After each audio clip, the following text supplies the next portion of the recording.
আপনারা হয়তো অনেকে সোশ্যাল মিডিয়ার মধ্যে একটা জিনিস হয়তো লক্ষ্য করেছেন। একজন শায়েখ আহমদুল্লাহ শায়েখ তিনি একটা বক্তব্যের মধ্যে বলেছেন, আমার রসুল নাকি দুনিয়াতে আসার পরে 40 বছর পরে নবুয়ত পাইছে, মানে নবুয়ত প্রাপ্ত হয়েছে। নাউজুবিল্লাহ বলে, আরো জোরে বলুন নাউজুবিল্লাহ। আপনারা কি এই কথা বিশ্বাসী? হ্যাঁ, আমার নবী আল্লাহ তাআলা সর্বপ্রথম আমার নবীকে সৃষ্টি করেছেন। জোরে বলুন সুবহানাল্লাহ। আমার নবী প্রথম, আমার নবী শেষ, আমার নবী শ্রেষ্ঠ নবী। জোরে বলুন সুবহানাল্লাহ। আমার নবী 40 বছর পরে নবুয়ত প্রকাশ পাইছে, নবুয়ত প্রাপ্ত হন নাই, নবুয়ত প্রকাশ পাইছে। জোরে বলুন সুবহানাল্লাহ। একটা প্রকাশ পাওয়া আরেকটা প্রাপ্ত হওয়া, দুটোটা কি এক জিনিস? দুটোটা এক জিনিস নয়। এজন্য রসুল বলেন, কুনতু নাবিয়্যা ওয়া আদামু বাইনাল মাই ওয়াত-তিন। যখন আদম মাটি ও পানি ছিলেন তখন থেকে আমি নবী।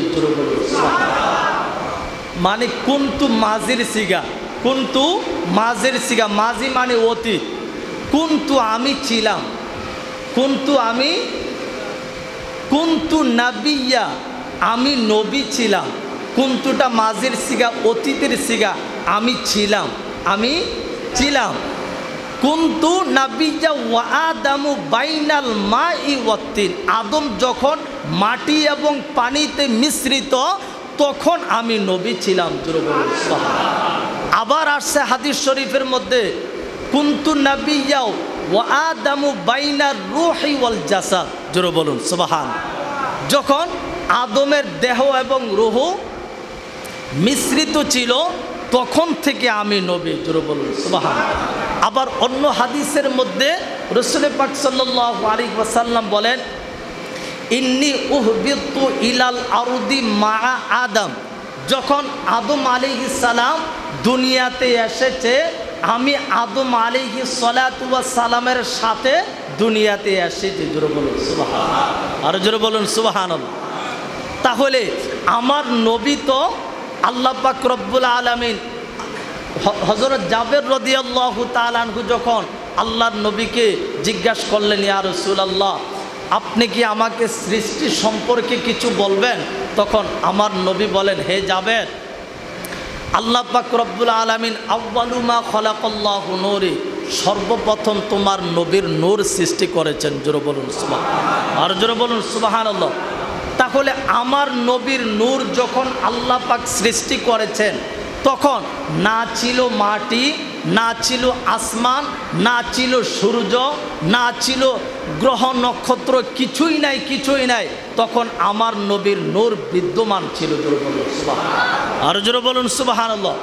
তাহলে অনেকে তো আমার নবীকে মাটি বলে, ওই সময় তো মাটি ছিল না, জমিনে ছিল না, আসমানে ছিল না, মাটি আসলো কই থেকে? ঠিক কিনা বলেন? আর জোরে বলুন ঠিক কিনা? তো এজন্য আল্লাহর নবী নূরের নবী, এবং আমার নবী 40 বছর পর নবুয়ত প্রকাশ পাইছে, নবুয়ত প্রাপ্ত হয় নাই। এই জন্য এক এক সময় এক একটা ডেলিভারি দেয়। ঠিক কিনা বলেন? এই শায়েকরা এক এক সময় এক একটা ডেলিভারি দেয়, সারা বাংলা সারা বিশ্বের মধ্যে একটা তুলফাল সৃষ্টি করে দেয়। ঠিক কিনা বলেন? এটা তো বহুত আগে আমরাও আলোচনা করেছি, ওলামায়ে কেরাম আলোচনা করেছেন। তারা এক এক সময় এক একটা ইসলামের পরিপন্থী কথা বলা শুরু করে দেয়। তখন একটা এই কথার দ্বারা সারা বাংলাদেশে ভাইরাল হয়ে গেছে। ঠিক কিনা বলে? সারা বাংলাদেশে কি পরিচিত লাভ করেছে। এই জন্য আমি বলি তাদের সূচনাটা কিন্তু বেশি সময় নয়, 15-20 বছর ধরে। এই জন্য তারা এত তাড়াতাড়ি কিভাবে প্রকাশ পাইল, এত তাড়াতাড়ি তারা কিভাবে প্রচার প্রসার হইল, এই যে এক এক সময় এক একটা ইসলামের পরিপন্থী কথা শুরু করে দেয়, এই যে এই কথাটা বলার কারণে সারা বাংলাদেশ নয়, শুধু সারা বিশ্বের মধ্যে সে ভাইরাল হয়ে গেছে। ঠিক কিনা বলেন? তো এই জন্য আপনি ইসলামের ব্যাপারে একটা বাজে কথা বললা আপনি ভাইরাল হওয়া, এটা দরকার আছে? আরো জোরে বলুন, দরকার আছে? আমারে একজনে কয়, আরে একটা উল্টা ফাল্টা কয়ে নিতে পারেন না, তাইলে তো আপনি ভাইরাল হয়ে যাবেন। আমি কো আমার ভাইরালের দরকার নাই, ঠিক কিনা বলেন? ইসলামের ব্যাপারে খারাপ কথা বলার দরকার নাই, পরিপন্থী কথা বলার দরকার নাই। এই জন্য আমরা সঠিকটা বলতে চাই। আল্লাহ পাক যেন আমাদের সঠিকটা বলার তৌফিক দান করেন। জোরে বলুন আমিন, আরো জোরে বলুন আমিন। শুধু তাই নয়, আল্লাহর নবী বলেন কুনতু নূরাম বাইনা ইয়াদাই রব্বি ক্বাবলা খালকি আদম বিআরবাতি আশারা আলফিয়াম। আল্লাহর নবী বলেন আদম আলাইহিস সালাতু ওয়াস সালামকে যখন আল্লাহ সৃষ্টি করেছেন তার পূর্বে 14,000 বছর আগে আল্লাহ পাকের কাছে আমি নূর হিসাবে বিদ্যমান ছিলাম। জোরে বলুন সুবহানাল্লাহ, আর জোরে বলুন সুবহানাল্লাহ। তো 1400 বছর আগে আমি নূর হিসাবে কি ছিলাম? বিদ্যমান ছিলাম। তাহলে আমার নবী 40 বছর পরে নবুয়ত প্রাপ্ত হন নাই, তিনি নবী প্রকাশ পাইছেন। জোরে বলুন সুবহানাল্লাহ, আর জোরে বলুন সুবহানাল্লাহ। আমি আপনাদের এখানে আসার আগে আমি মাওলানাই ছিলাম, হাফেজও ছিলাম, কিন্তু এখানে আইসা আপনাদের কাছে আমি হাফেজ মাওলানা হিসেবে পরিচিত লাভ করেছি, ঠিক কিনা বলেন? আমি কিন্তু এখানে আসার আগে হাফেজ মাওলানা, ঠিক কিনা বলেন? তাহলে এখানে আমার প্রকাশ হয়েছে, কি হয়েছে? প্রকাশ হয়েছে। আমি যে একজন হাফেজ মাওলানা প্রকাশ হয়েছে, কিন্তু আগে আপনারা জানতেন না, ঠিক কিনা বলেন? তো এই জন্য আমার নবী 40 বছর পরে নবুয়ত প্রকাশ পাইছে, প্রাপ্ত হন নাই। এখানে এসে কি আমি হাফেজ হয়েছি? এখানে এসে কি মাওলানা হয়েছি? আপনাদের এখানে আসার আগে আমি হাফেজ মাওলানা। তাহলে এখানে এসে প্রকাশ পাইছে আমার, আমি যে হাফেজ মাওলানা প্রকাশ পাইছে, কিন্তু আমার নবীও 40 বছর পর নবুয়ত প্রকাশ পাইছে, কিন্তু নবুয়ত প্রাপ্ত হন নাই। এটা আমাদের ঈমান আকীদা, ঠিক কিনা বলেন? তো এই জন্য আমরা এই ঈমান আকীদা আমরা লালন করতে হবে। আমরা নবীজির ব্যাপারে বাজে কথা যদি আমরা বলি তাহলে আমাদের ঈমান ধ্বংস হয়ে যাবে। নবী 40 বছর পরে নবুয়ত প্রকাশ পাইছে, নবুয়ত প্রাপ্ত হয়েছে, এটা কোনো ঈমানদারের কথা নয়, এটা কাফেরদের কথা। জোরে বলুন নাউজুবিল্লাহ, ঠিক কিনা বলেন? এটা কাফেরদের কথা, এটা কোনো ঈমানদারের কথা নয়। আমার নবী প্রথম আল্লাহ সৃষ্টি করেছেন, সকল নবীর শেষে পাঠিয়েছেন। আর আদম আলাইহিস সালাতু ওয়াস সালাম যখন দুনিয়াতে এসেছেন, আল্লাহর নবী বলেন আদম আলাইহিস সালাতু ওয়াস সালামের পৃষ্ঠের মধ্যে আমি আদম আলাইহিস সালাতু ওয়াস সালামের পৃষ্ঠের মধ্যে ছিলাম, আর আদমের কপালে নূর চমকাতো। জোরে বলুন সুবহানাল্লাহ। আমি তো আদম আলাইহিস সালাতু ওয়াস সালামের পৃষ্ঠের মধ্যে ছিলাম, এই জন্য আদমের কপালে নূর চমকাতো। তাহলে আমি কিন্তু মা আমেনার গর্ভ থেকে আমার সৃষ্টি নয়, আল্লাহ পাক রব্বুল আলামিন আমাকে সর্বপ্রথম সৃষ্টি করেছেন আর পাঠিয়েছেন সবার শেষে। জোরে বলুন সুবহানাল্লাহ। তো এই জন্য আমরা এগুলা খেয়াল রাখতে হবে।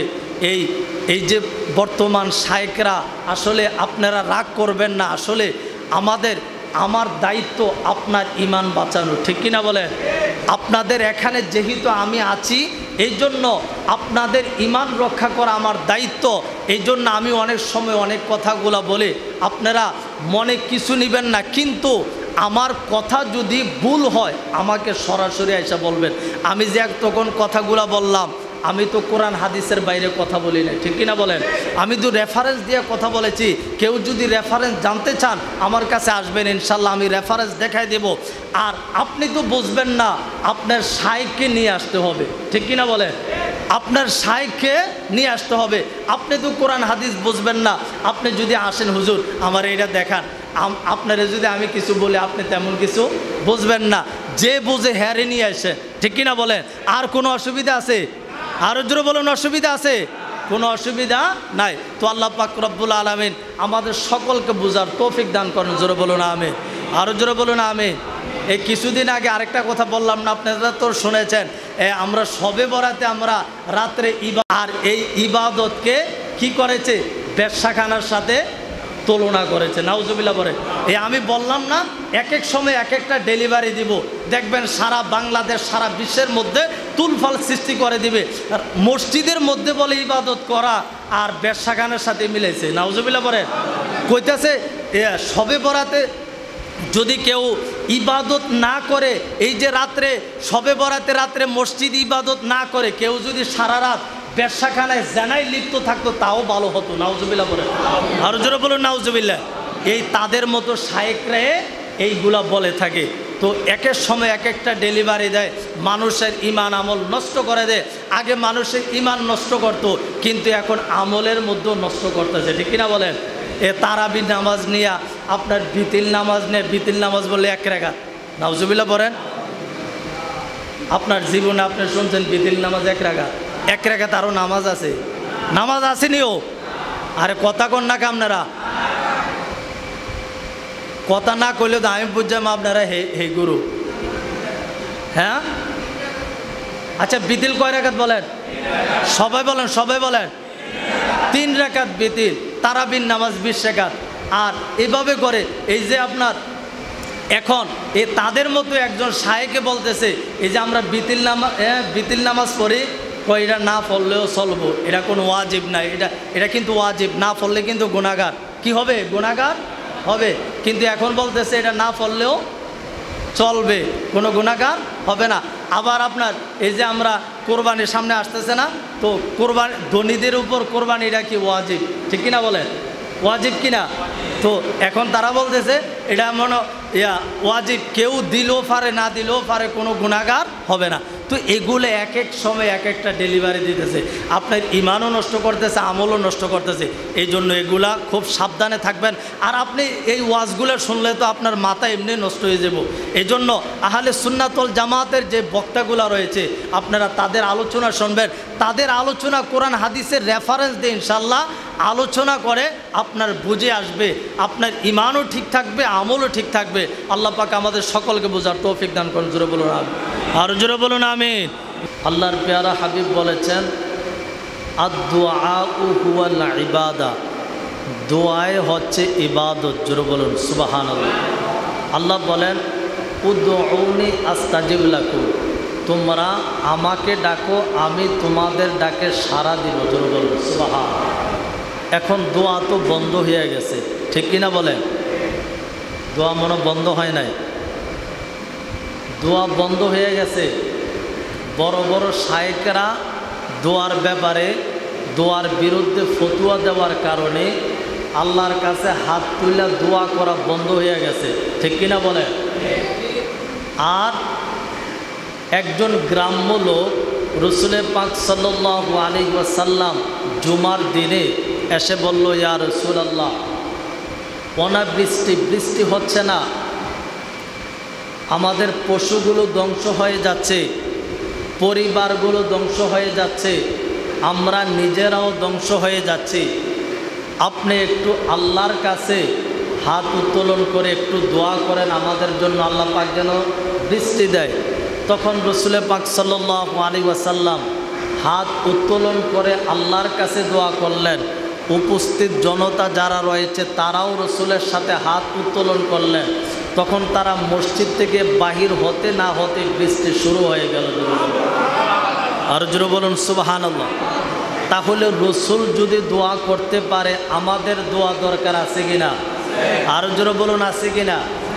এখানে রসুলও দোয়া করেছেন, উপস্থিত সাহাবাই কেরাম তারাও সম্মিলিতভাবে একত্রিতভাবে দোয়া করেছেন। জোরে বলুন সুবহান। আমার নবী বলেন তোমরা যখন অনেক মানুষ একত্রিত থাকবে, যখন তোমরা একত্রিত থাকবে দোয়া করবে, একজন দোয়া করবে বাকিরা আমিন আমিন বলবে। জোরে বলুন সুবহান। তাহলে আমরা তো রসুলের কাজটাই করতেছি, ঠিক কিনা বলেন? তাহলে দোয়া দরকার আছে কিনা? তো যারা দোয়ার বিরুদ্ধে কথা বলে আমরা কি তারার কথা মানবো না রসুলের কথা মানবো? আর জোরে বলুন কার কথা মানবো? রসুলের কথা মানবো। এখন তারা ফরজ নামাজের পরে দোয়ার বিরোধিতা করে, যাদের কাছে মোবাইল আছে রেকর্ড করতে পারে, এখানেও কিন্তু রেকর্ড হচ্ছে। আন আবি উমামাতা ক্বালা কিলা ইয়া রাসূলুল্লাহ, হযরত আবু উমামা রাদিয়াল্লাহু তাআলা আনহু থেকে বর্ণিত, কিলা ইয়া রাসূলুল্লাহ, একজন ব্যক্তি জিজ্ঞাসা করলো আইয়ু দুআই আসমা, কিলা মানে মাজি মাজহুল, আল্লাহর রসুলকে প্রশ্ন করলো, কি করলো? প্রশ্ন করলো আইয়ু দুআই আসমা, আসমা এটা ইসমে তাফজিল, আল্লাহ পাক কোন দোয়া অধিক শোনেন, অধিক কবুল করেন? সুবহানাল্লাহ পড়ে।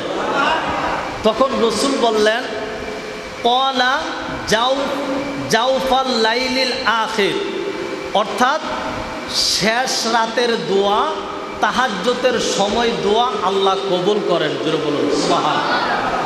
অতঃপর বলতেছেন ও দুবুরুস সলাওয়াতিল মাকতুবাত, সলাতের বহুবচন সলাওয়াত, ও দুবুরুস সলাওয়াতিল মাকতুবাত, মাকতুবাত মানে ফরজ সালাতের পরে দোয়া সমূহ কবুল হয়। জোরে বলুন সুবহানাল্লাহ। এখন সলাওয়াত কেন বলেছেন? আমরা 5 ওয়াক্ত নামাজের সময় 5টা ফরজ সালাত পাই, ঠিক কিনা বলেন? তো এজন্য রসুল বলেন ফরজ সালাত সমূহের পরে যখন দোয়া করবা দোয়া কবুল হবে। জোরে বলুন সুবহানাল্লাহ। অনেক সময় আমরা ফরজ সালাতের পরে দোয়া করি, অনেকে হাতরে ওড়ে না, নিচে হালাই রে, নাউজুবিল্লাহ করেন। এরকম আছে কি না? আল্লাহর রসুল কি কয় আর তোমরা করো কি? এটা কোন জায়গার মধ্যে আছে? তিরমিজি শরীফের 2য় খণ্ডে 187 নম্বর পৃষ্ঠা 3899 নং হাদিস নম্বর। জোরে বলুন সুবহানাল্লাহ। তাহলে এই হাদিসটি তিরমিজি শরীফের মধ্যে রয়েছে।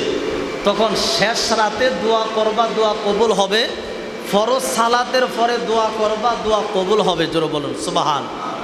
এখন ফরজ সালাতের পরে দোয়া করা যাইতো না, দোয়া করলে বিদাত হবে, এরম আছে কিনা? বলে কিনা? এরম অনেক বলে। এই জন্য মানুষ দোয়া করে না। হুজুররা দোয়া করে, মুসল্লিরা দোয়া করে, কিছু আছে এমনি হালাই রে, এরম আছে কিনা? আসলে তারা রসুলের কথা মানতেছে না, তারা বর্তমান শায়েখদের কথা মানতেছে, ঠিক কিনা বলেন?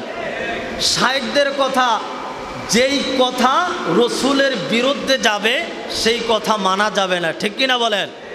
রসুলের বিরুদ্ধে যেই কথা যাবে সেই কথা মানা যাবে না। তো আমি যে হাদিসটা বললাম এটা তো তিরমিজি শরীফের মধ্যে রয়েছে, তো আপনি মানতে অসুবিধা কি? ঠিক কিনা বলেন? আমি তো এমন না হাদিসটা দেখাইতে পারবো না, আপনি আসেন আমার কাছে, আমি দেখাই দেব ইনশাআল্লাহ। তো আপনি মানতে অসুবিধা কি? এজন্য আল্লাহর কাছে বান্দা যত বেশি দোয়া করবে আল্লাহ তত বেশি খুশি হবে। জোরে বলুন সুবহানাল্লাহ।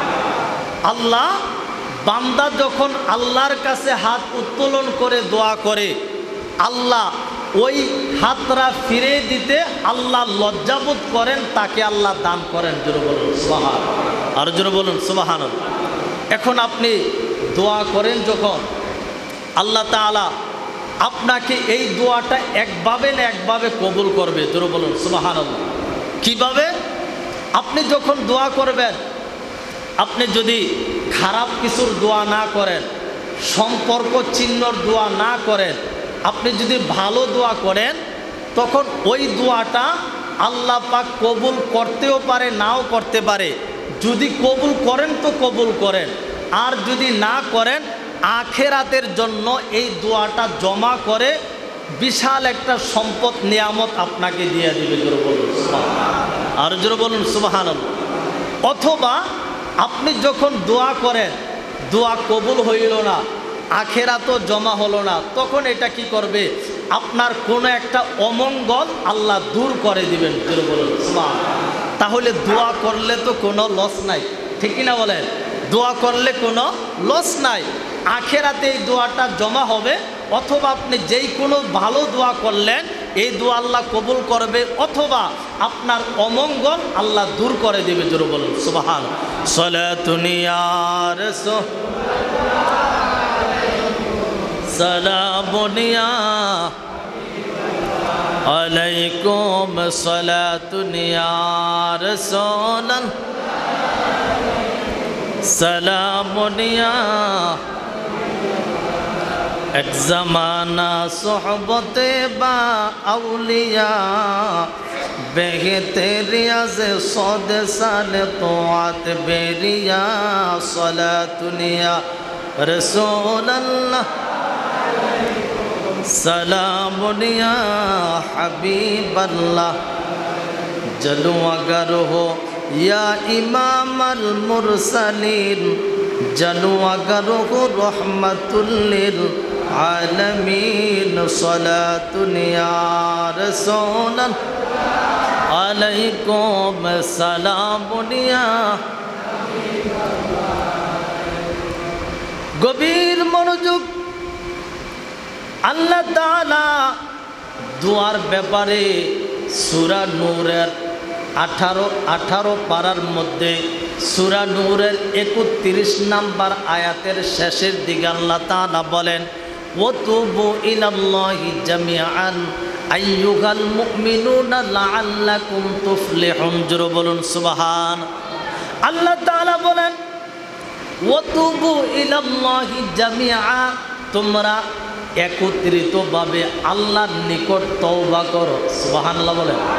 বলুন তো ঘোষণা কার? আর জোরে বলুন কার?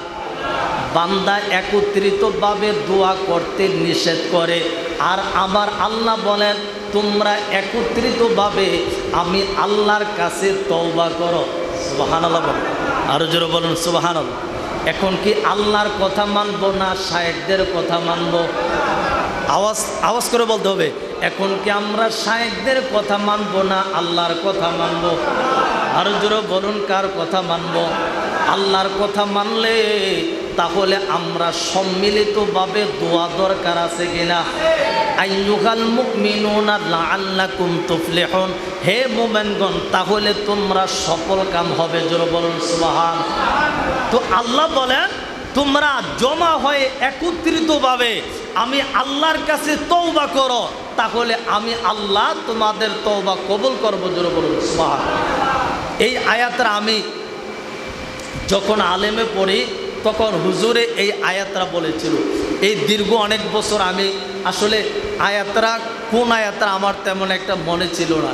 এবার যখন তারাবি পড়াইলাম তখন আমার আয়াতটা স্মরণ এসে গেল, তুবু ইলাল্লাহি জামিআন আইয়ুহাল মুমিনুনা লাআল্লাকুম তুফলিহুন। জোরে বলুন সুবহান। সূরা আল-নাসর হালাকার মধ্যে আল্লাহ তাআলা বলেন ফাইদা ফারাগতা ফানসব ওয়া ইলা রাব্বিকা ফারগব।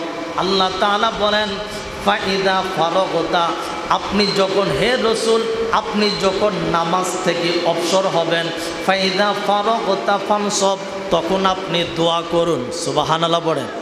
আর জোরে বলুন সুবহানাল্লাহ। এই আয়াতের ব্যাখ্যায় অনেক তাফসীরকাররা বলেছেন এই দোয়া, এই আয়াতের ব্যাখ্যায় নাম ফরজ সালাতের পরে দোয়ার কথা রয়েছে। জোরে বলুন সুবহানাল্লাহ। তাহলে আমরা এই জন্য আল্লাহ পাকের কাছে দোয়া করতে চাই কি চাই না? আর জোরে বলুন চাই কি চাই না? আল্লাহর কাছে দোয়া করলে আমার আল্লাহ খুশি হয়, আর বান্দা যখন আল্লাহর কাছে দোয়া করে না, আল্লাহর কাছে কিছু চায় না, আল্লাহ তাআলা তখন বেজার হন। আর বান্দা যত বেশি আল্লাহর কাছে চাইবে, আল্লাহর কাছে দোয়া করবে, আল্লাহ তাআলা বান্দার প্রতি তত বেশি খুশি হন। জোরে বলুন সুবহান। সালাতুন ইয়া রাসূলুল্লাহ সালামুনিয়া আলাইকুম সালাতুন ইয়া রাসূলুল্লাহ আলাইকুম সালামুনিয়া। আল্লাহ তাআলা পবিত্র কালামুল্লাহ শরীফের মধ্যে বলে দিয়েছেন উদউ রাব্বাকুম তাদাররুআন ওয়া খুফিয়া ইন্নাহু লা ইউহিব্বুল মু'তাদিন। আল্লাহ তাআলা বলেন হে আমার বান্দারা, তোমরা বিনীতভাবে নম্রভাবে আমি আল্লাহর কাছে গোপনে তোমরা দোয়া করো। সুবহানাল্লাহ বলেন। ইন্নাহু লা ইউহিব্বুল মু'তাদিন। আল্লাহ তাআলা বলেন যারা সীমা লঙ্ঘন করে আমি আল্লাহ তাদেরকে পছন্দ করি না। এই জন্য আল্লাহ তাআলা বলেন তোমরা বিনীতভাবে নম্রভাবে তোমরা আমি আল্লাহর কাছে দোয়া করো। আর যারা দোয়ার মধ্যে তাড়াহুড়া করবে, আল্লাহ তাআলা তাদের দোয়া কবুল করবে না। এই জন্য দোয়ার মধ্যে বিনীতভাবে নম্রভাবে যেই ব্যক্তি আল্লাহর কাছে দোয়া করতে পারবে আল্লাহ রাব্বুল আলামিন ওই ব্যক্তির দোয়া কবুল করবেন। জোরে বলুন সুবহানাল্লাহ। তাহলে আমরা মদিনাওয়ালার কথা মানতে চাই কি চাই না? আর জোরে বলুন চাই কি চাই না? দোয়ার ব্যাপারে আল্লাহ তাআলা বলেছেন, আমার নবীও বলেছেন। এই জন্য আমরা আল্লাহর কথা মানি, আমরা রাসূলুল্লাহর কথাও মানি। আমরা কোনো শায়েখদের কথা মানতে চাই না। যেই ব্যক্তির কথা আবার আল্লাহর সাথে মিলবে আমরা ওই ব্যক্তিকে মানব। যেই ব্যক্তির কথা আমার রাসূলুল্লাহর কথার সাথে মিলবে আমরা ওই ব্যক্তিকে মানব। ঠিক কিনা বলেন? ও মদিনার মাটি রে সকল সুখ বুঝিত ওর কপালে, ও মদিনার মাটি রে সকল সুখ বুঝিত ওর কপালে। ও মদিনা রে তোর বুকে আমার নবী, যার লাগি পাগল সবই। ঠিক কিনা বলেন? আরো জোরে বলুন ঠিক কিনা? ও মদিনা রে তোর বুকে আমার নবী, যার লাগি পাগল সবই। যার তোর সৃষ্টি হলো ত্রিভুবন, কাঁদি আমি সারাক্ষণি, কবে জানি যাব সেখানে। সহে না আমার পরাণে, ও মদিনার মাটি রে সকল সুখ বুঝিত ওর কপালে। ও মদিনার মাটি রে সকল সুখ বুঝিত। ও মদিনা রে পাখি যদি হইতাম আমি, ওরে ওরে যাইতাম আমি। থাকতো না মনে কোনো যাতো না। ঠিক কিনা বলেন? আর জোরে বলুন ঠিক কিনা? ও মদিনা রে পাখি যদি হইতাম আমি, ওরে ওরে যাইতাম আমি। থাকতো না মনে কোনো যাতো না। দেখে নাই পাখায় আমার, সাথে নাই টাকায় আমার।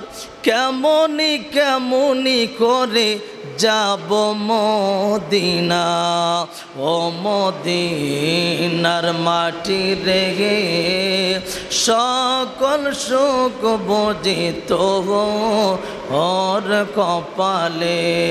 ও মদিনার মাটি রে সকল সুখ বুঝিত ওর কপালে। ঠিক কিনা বলেন? আমরা মদিনাওয়ালার কথা মানতে চাই কি চাই না? আমরা মদিনাওয়ালাকে ভালোবাসতে চাই কি চাই না? মদিনাওয়ালাকে ভালোবাসলে আপনি ইমানদার। সুবহানাল্লাহ পড়েন। যারা রাসূলুল্লাহর কথার ওভারটেক করে যায় তারা ইমানদার না, তারা ইমানদার না, তারা বেঈমান। ঠিক কিনা বলেন?